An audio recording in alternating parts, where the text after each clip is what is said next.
Hello Dorothy, it's Nonna. I thought for today I'd pick a really special story that I love, which is the Gruffalo's Child. A lovely snowy story it is. The Gruffalo said that no Gruffalo should ever set foot in the deep dark wood. Why not? Why not? Because if you do, the big bad mouse will be after you. I met him once, said the Gruffalo. I met him a long, long time ago. What does he look like? Tell us, Dad. Is he terribly big and terribly bad? I can't quite remember, the Gruffalo said. Then he thought for a minute and scratched his head. The big bad mouse is terribly strong, and his scaly tail is terribly long. His eyes are like pools of terrible fire, and his terrible whiskers are tougher than wire. Oh, goodness gracious. One snowy night when the Gruffalo snored, the Gruffalo's child was feeling bored. The Gruffalo's child was feeling brave, so she tiptoed out of the Gruffalo cave. The snow fell fast and the wind blew wild. Into the wood went the Gruffalo's child.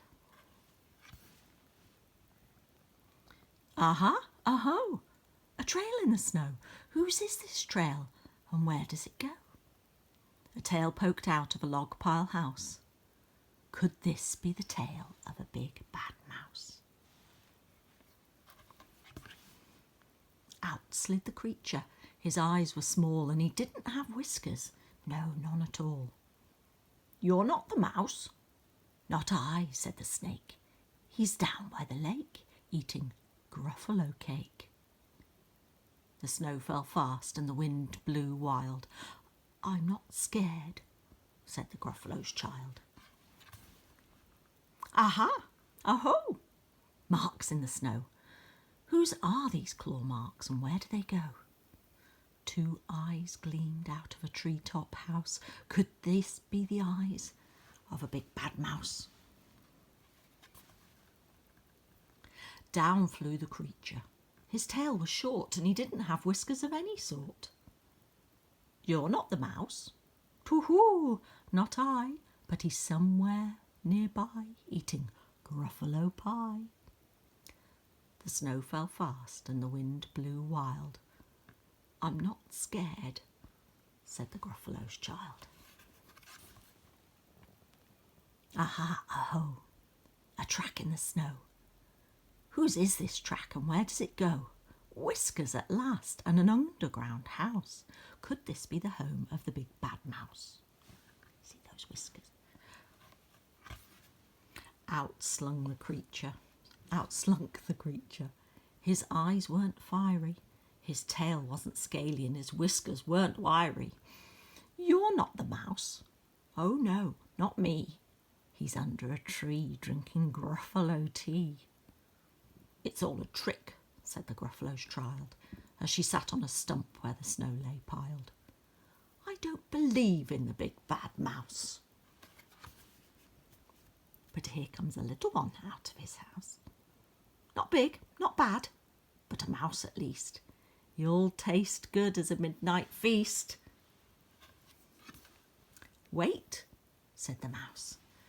Before you eat, there's a friend of mine that you ought to meet. If you'll let me hop onto a hazel twig, I'll beckon my friend so bad and big. The Gruffalo's child unclenched her fist. The big bad mouse? So he does exist?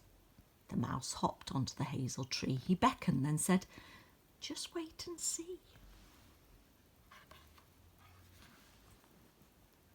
Out came the moon. It was bright and round.